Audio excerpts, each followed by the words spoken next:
김건희 여사의 허위 경력 의혹은 본격적인 대선 전국으로 접어든 지난해 말에 집중적으로 불거졌습니다.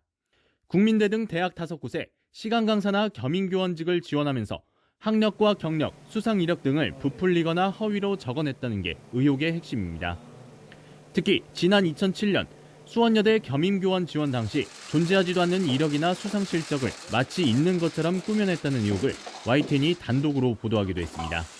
대선을 앞두고 파장이 커지자 김건희 여사는 결국 국민 앞에 고개를 숙여야 했습니다.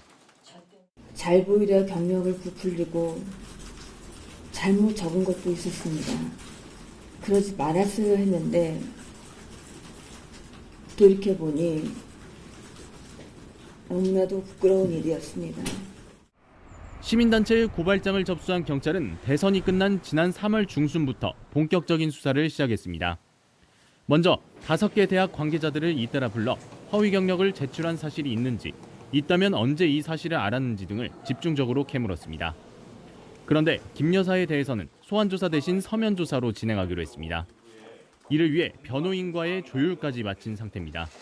이를 두고 경찰 수사가 막바지로 접어들었다는 지적이 나옵니다.